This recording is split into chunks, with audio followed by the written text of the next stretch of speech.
Ku cari wajah-Mu, temukan kasih-Mu. Kau bukan Tuhan yang jauh dariku.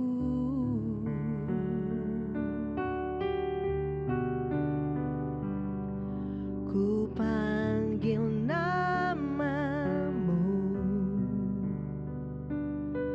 ku dengar jawabmu. Kau Tuhan yang selalu dengar seruan hatiku.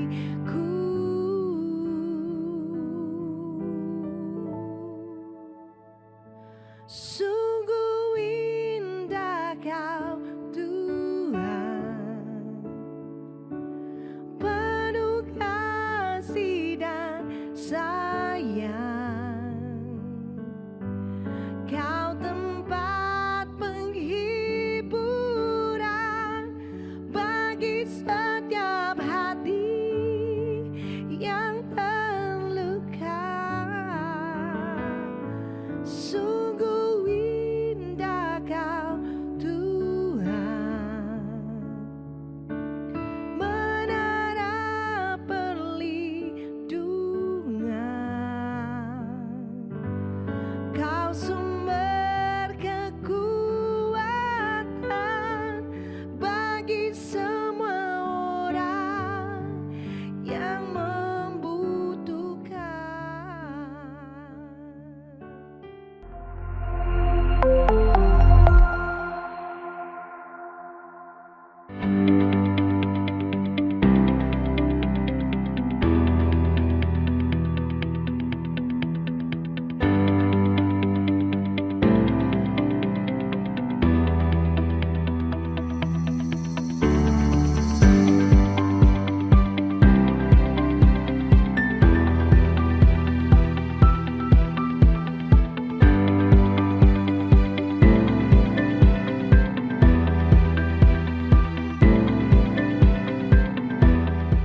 Salam, selamat hari Minggu untuk jemaat Home Sisi dimanapun berada.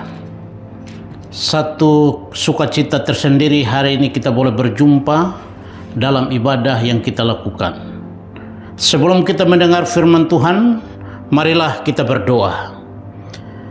Tuhan Allah Bapa kami yang kami kenal dalam Yesus Kristus Tuhan dan Juru Selamat kami sungguh bangga memiliki Allah seperti Engkau, Tuhan yang tidak berbuat kepada kami setimpal dengan dosa-dosa kami.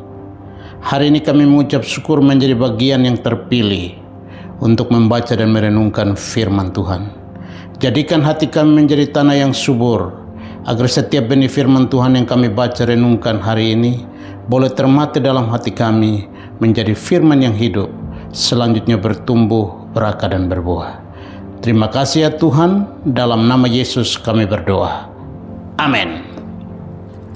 Jemaat yang saya kasihi dalam Yesus Kristus, pembacaan dan perenungan firman Tuhan hari ini terpilih dalam Roma pasal 12 ayat 2. Roma pasal 12 ayat 2 demikian firman Tuhan. Janganlah kamu menjadi serupa dengan dunia ini, tetapi berubahlah oleh pembaharuan budimu, sehingga kamu dapat membedakan manakah kehendak Allah, apa yang baik, yang berkenan kepada Allah dan yang sempurna. Berdasarkan Roma 12 ayat 2, maka tema khotbah hari ini adalah perubahan yang berdampak. Berbicara tentang perubahan, maka setiap orang pasti mengalami perubahan. Perubahan itu terus terjadi dalam kehidupan manusia. Apalagi pada masa kini, kita hidup dalam dunia yang terus mengalami perubahan. Jika kita tidak mengalami perubahan, itu berarti kita tidak hidup, tapi kita mati. Saudara-saudara yang diberkati oleh Yesus Kristus, perubahan itu dapat berdampak positif atau sebaliknya berdampak negatif. tergantung bagaimana kita menghadapi perubahan itu. Hidup kekristenan harus terus mengalami perubahan yang berdampak, yang semakin hari semakin menyerupai Kristus. Dan itulah harapan setiap kita. Perubahan akan terus terjadi sehingga setiap hari kita semakin menyerupai Kristus. Menyerupai Kristus di sini bukan dalam hal keilahian, tapi semakin hari sikap dan karakter Kristus terlihat dalam kehidupan kita sebagai orang percaya. Roma pasal 12 ayat 2 berkata, "Janganlah kamu menjadi serupa dengan dunia ini, tetapi berubahlah oleh pembaharuan budimu, sehingga kamu dapat membedakan manakah kehendak Allah, apa yang baik, yang berkenan kepada Allah, dan yang sempurna."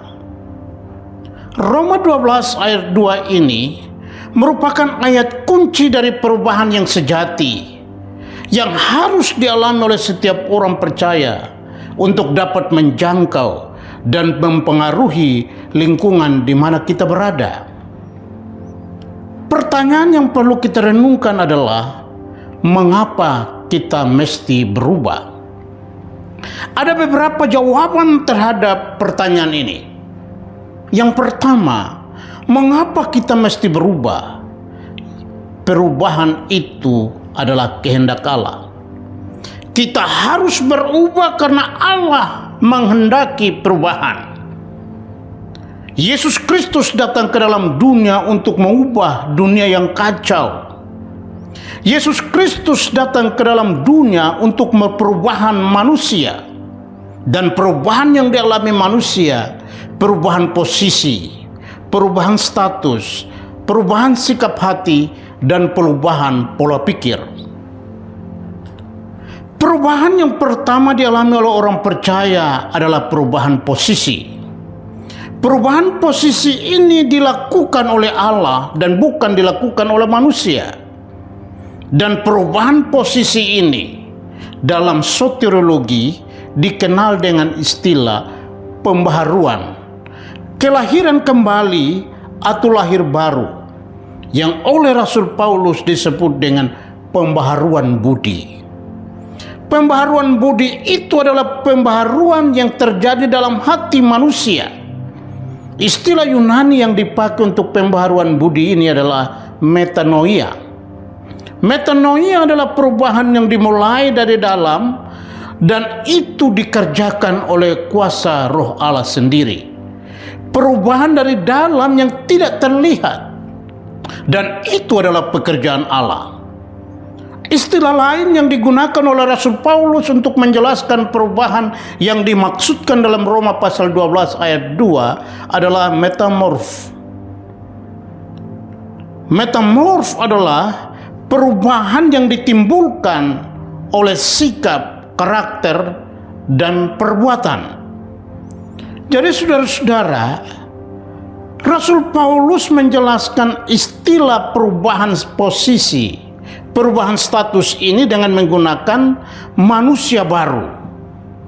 Dalam 2 Korintus 15 ayat 17 mengatakan bahwa jadi siapa yang ada di dalam Kristus, ia adalah ciptaan yang baru. Yang lama sudah berlalu, sesungguhnya yang baru sudah datang. Dan ini dikerjakan oleh Allah melalui kuasa Roh Allah yang kudus. Jadi perubahan pertama yang dilakukan oleh Allah bagi manusia berdosa itu adalah perubahan posisi. Pada tingkat ini, seseorang mengalami perubahan status dari manusia berdosa menjadi manusia benar. Dari musuh Allah menjadi anak Allah. Dari orang yang mengalami kematian kekal menjadi orang yang mendapat hidup yang kekal. Dari orang yang terkutuk menjadi orang yang diberkati. Dari penyembah berhala kepada penyembah Allah yang benar. Karena itu saudara-saudara yang diberkati oleh Tuhan Yesus Kristus, mengapa kita mesti berubah? Karena perubahan adalah kehendak Allah. Yang kedua, mengapa kita mesti berubah? Karena perubahan adalah bukti pengenalan akan Allah. Roma 12 ayat 2. Istilah Yunani yang dipakai untuk menjelaskan perubahan dalam ayat ini adalah metanoia dan metamorfo. Metanoia adalah perubahan yang dialami dari dalam, yakni dalam hati dan pikiran manusia itu sendiri. Dan seperti tadi saya katakan bahwa itu dikerjakan oleh Allah melalui kuasa Roh Kudus. Perubahan dari dalam itu dapat terlihat melalui perilaku, tingkah laku dan perbuatan yang disebut dengan metamorfo. Perubahan perilaku yang diawali oleh metanoia, perubahan dari dalam atau perubahan pikiran yang bisa dapat dibaca oleh orang lain melalui tindakan dan perbuatan. Jadi perubahan yang kedua tadi perubahan status, yang kedua adalah perubahan tingkah laku. Hal ini saya ibaratkan seperti komputer. Ada dua elemen penting dalam komputer itu, yaitu CPU dan monitor. Isi CPU dapat dibaca melalui layar monitor. Jika isi CPU itu kita rubah, sekalipun layar monitornya lama, dia akan tampil berubah. Tetapi jika CPU itu kita tidak rubah, tapi kita ganti layar monitor, maka keluar melalui layar monitor, hasilnya tetap sama. Karena itu saudara-saudara yang diberkati oleh Tuhan Yesus Kristus, perubahan itu dimulai dalam hati yang kemudian akan berdampak pada perilaku, karakter, dan sifat seseorang. Ibarat isi CPU yang dapat dibaca melalui layar monitor. Hati seseorang, pikiran seseorang itu adalah CPU-nya. Ketika hati dan pikiran itu dibaharui oleh Roh Kudus, maka kita bisa baca melalui perilaku, sifat dan karakternya akan mengalami perubahan. Jadi perubahan itu dimulai dari pekerjaan Allah. Dan yang kedua, perubahan perilaku membutuhkan komitmen dan kesadaran manusia. Karena itu saudara-saudara yang diberkati oleh Tuhan Yesus Kristus, pada posisi ini hubungan seseorang dengan Tuhan itu sangat menentukan dalam perubahan itu sendiri. Perubahan itu butuh komitmen yang kuat, butuh keputusan yang kuat. Jika tidak ada komitmen, maka perubahan tidak dapat terjadi. Banyak orang ingin mengubah dunia, tetapi tidak dapat mengubah dirinya sendiri. Itu adalah sesuatu yang fatal. Untuk mengubah dunia ini harus dimulai dengan perubahan dalam diri sendiri. Ini menunjukkan kepada kita bahwa perubahan itu bukan soal eksternal, tapi perubahan itu dimulai dari faktor internal. Jika hati dan pikiran kita diubahkan oleh Tuhan, maka saya percaya perilaku, sifat, karakter seseorang bisa dapat berubah. Kolose pasal 3 ayat 9-10 berkata demikian. Karena itu kamu telah menanggalkan manusia lama serta kelakuan dan telah mengenakan manusia baru yang terus-menerus diperbaharui untuk memperoleh pengetahuan yang benar menurut gambar Khaliknya.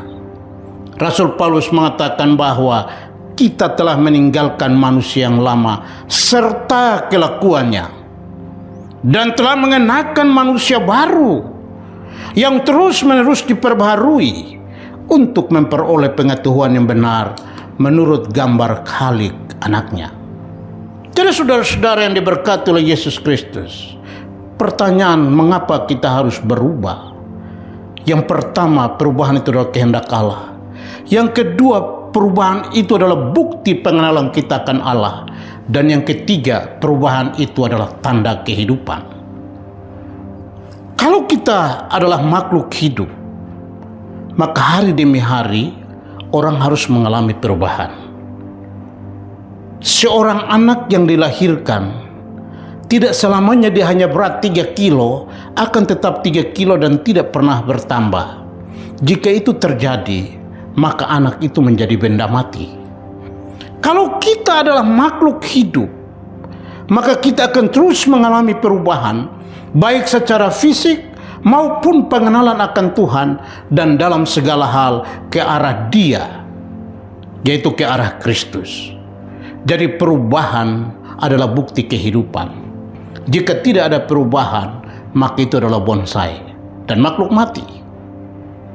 Karena itu saudara-saudara yang diberkati oleh Yesus Kristus, bagaimana kita mengalami perubahan yang berdampak?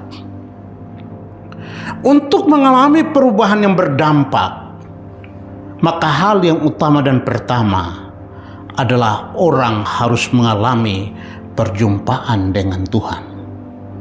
Perjumpaan seseorang dengan Tuhan sangat berdampak akan perubahan itu sendiri. Kalau dalam bacaan kita, ayat 1 Roma pasal 12 ayat 1 mengatakan bahwa saudara-saudara yang kukasihi, aku menasihatkan kamu, persembahkanlah tubuhmu menjadi persembahan yang hidup, yang kudus dan berkenan kepada Allah, karena itu adalah ibadahmu yang sejati. Jadi bagaimana seseorang mengalami perubahan yang berdampak? Hal yang utama dan pertama adalah mengalami pertemuan pribadi dengan Tuhan. Tanpa perjumpaan pribadi dengan Tuhan, orang tidak akan pernah mengalami perubahan yang berdampak. Alkitab memberi contoh tentang tokoh-tokoh yang mengalami perjumpaan pribadi dengan Tuhan, lalu kemudian mereka memberi dampak yang besar dalam perjalanan mengiring Tuhan dan dalam kehidupan berelasi dan berinteraksi. Yang pertama, Sakeus. Sakeus adalah seorang pemungut cukai. Bagi kehidupan masyarakat Romawi pada waktu itu, pemungut cukai adalah orang yang sangat berdosa. Karena dalam menjalankan tugas panggilannya sebagai pemungut cukai, mungkin kadang ia mengambil lebih, sehingga orang katakan bahwa dia adalah pendosa.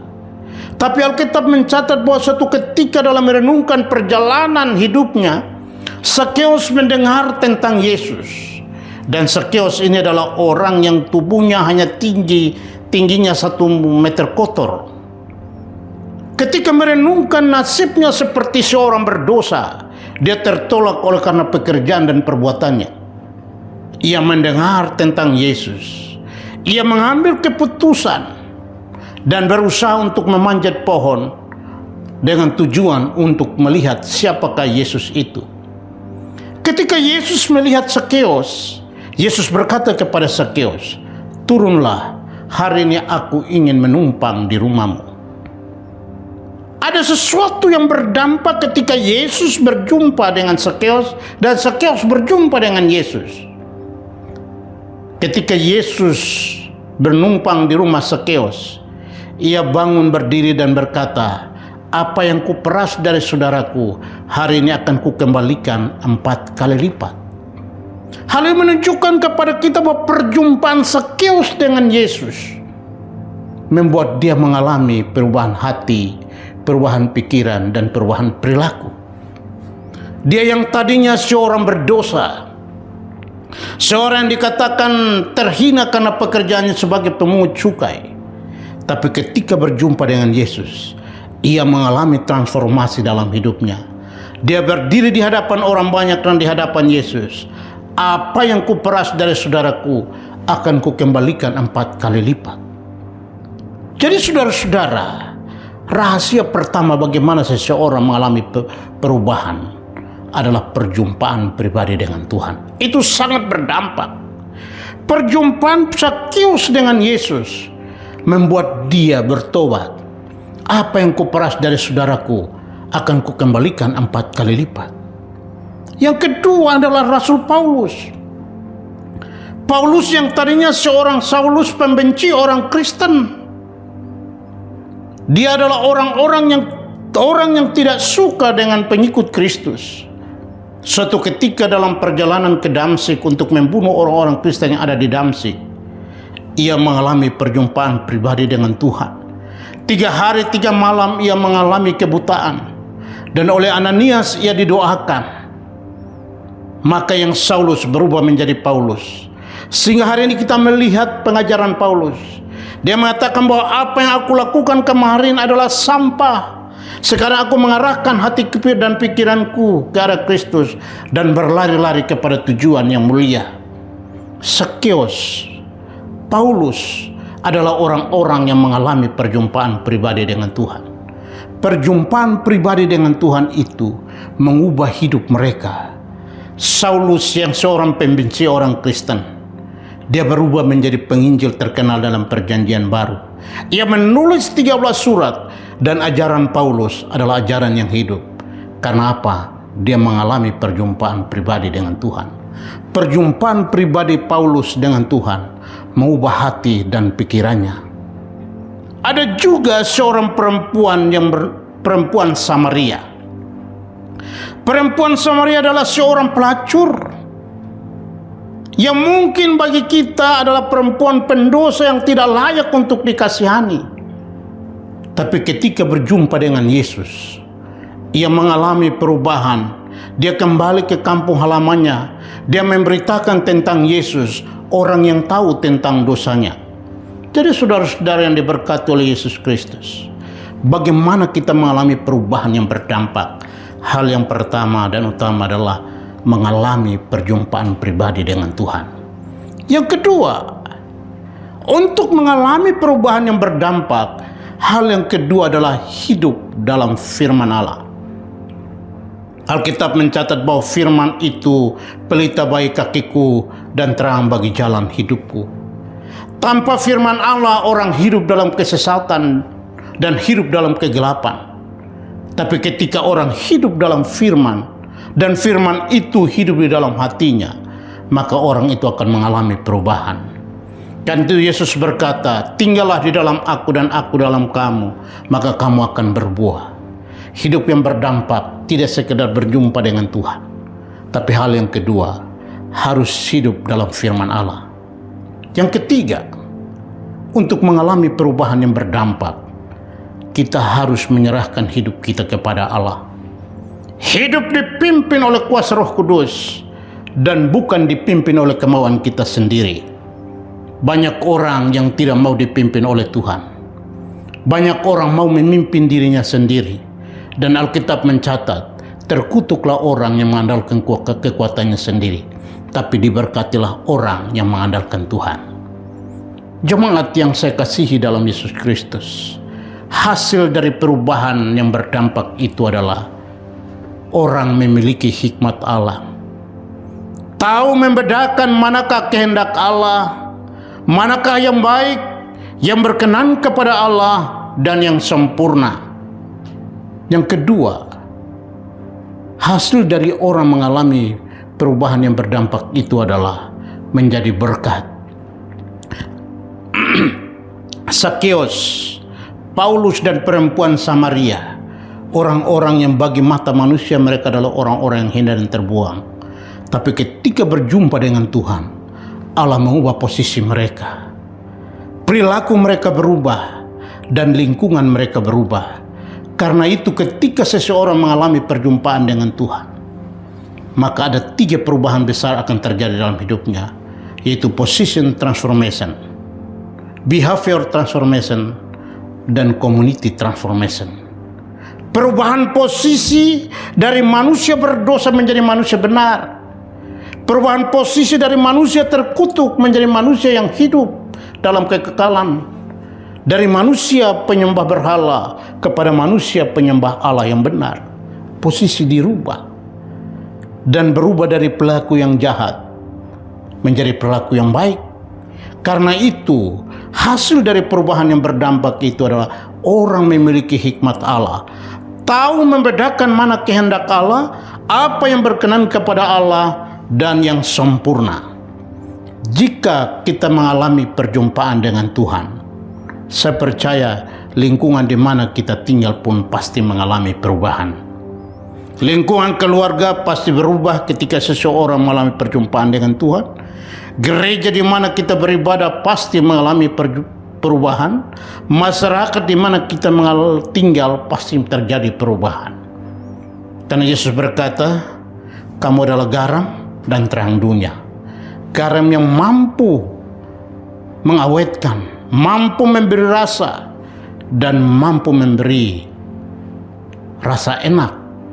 Terang yang mampu menerangi kegelapan, yang mampu menjadi contoh dan teladan. Karena itu saudara-saudara, Paulus katakan dalam 2 Korintus 3:18, dan kita semua mencerminkan kemuliaan Tuhan dengan muka yang tidak berselubung. Dan karena kemuliaan itulah datangnya dari Tuhan yang adalah Roh, maka kita diubah menjadi serupa dengan gambar anaknya di dalam kemuliaan yang besar. Saudara-saudara jemaat yang dikasihi dalam Yesus Kristus, tujuan dari perubahan yang berdampak itu adalah untuk kemuliaan Tuhan dan bukan untuk kemuliaan diri kita sendiri. Dalam Roma 11 ayat 36 katakan, segala sesuatu dari Dia dan oleh Dia dan bagi Dialah kemuliaan sampai selama-lamanya. Jadi saudara-saudara yang diberkati oleh Yesus Kristus, perubahan akan terjadi jika kita punya komitmen untuk menjadi agen perubahan di tengah-tengah dunia ini. Kehidupan kekristenan harus terus mengalami perubahan, karena perubahan itu adalah kehendak Allah. Sebagai penutup dari khotbah ini adalah perubahan yang berdampak bukan hasil motivasi manusia semata, tetapi perubahan yang berdampak itu adalah pekerjaan Allah melalui kuasa Roh Kudus. Melalui kuasa Roh Kudus, kita mengalami perubahan posisi. Melalui kuasa Roh Kudus, kita dimampukan untuk terus berproses masuk dalam perubahan ke arah Kristus, sampai kita menjadi serupa dengan gambar anaknya. Yang kedua, Tuhan tidak hanya menghendaki kita mengalami perubahan, tetapi Ia rindu kita menjadi pembawaan perubahan yang berdampak bagi dunia. Tuhan tidak hanya menghendaki kita berubah, tetapi Tuhan rindu kita menjadi pembawa perubahan yang berdampak bagi dunia. Terjadi 3 perubahan besar dalam kehidupan orang percaya: perubahan posisi, perubahan perilaku, dan perubahan lingkungan atau komunitas. Kiranya Tuhan memberkati kita semua. Salam. Marilah kita berdoa. Terima kasih untuk kebenaran firman Tuhan yang kami baca renungkan hari ini. Materaikan firman-Mu yang hidup dalam hati dan pikiran kami, selanjutnya bertumbuh, berakar, dan berbuah. Suara hamba-Mu sudah berhenti sampai di sini. Hamba rindu suara Roh Kudus terus berbicara dalam hati setiap jemaat yang mendengar firman Tuhan ini dimanapun berada. Jadikan kami masing-masing hidup dalam perubahan yang berdampak, supaya dunia ini penuh dengan kemuliaan-Nya. Berkatilah jemaat Home Sisi dimanapun berada. Pendeta Dr. Jimmy dimanapun berada, Tuhan berkati. Semua usaha pekerjaannya diberkati oleh Tuhan. Dan segala kemuliaan kami kembalikan kepada Tuhan. Dalam nama Yesus kami berdoa. Amin. Karena itu saudara-saudaraku, Jemaat Kristus yang dikasihi Tuhan, angkatlah kedua tanganmu dan terimalah berkat. Mari aminkan setiap perkataan berkat yang kita percaya bahwa kita menerimanya. Tuhan memberkati engkau dan melindungi engkau. Tuhan menyinari engkau dengan wajah-Nya dan memberi kau kasih karunia. Tuhan menghadapkan wajah-Nya kepadamu dan memberi kau damai sejahtera. Kiranya kasih dan penyertaan Bapa di surga dan damai sejahtera dari Tuhan Yesus Kristus serta penghiburan dari Roh Kudus terus menyertai kita sampai Maranatha Tuhan Yesus datang kembali. Kita yang percaya dan menerima berkat Tuhan, mari kita sama-sama katakan amin. Selamat hari Minggu, selamat berkumpul bersama dengan keluarga. Terus cintai Tuhan, berhenti menghakimi dan selalu jadi berkat. Tuhan Yesus memberkati.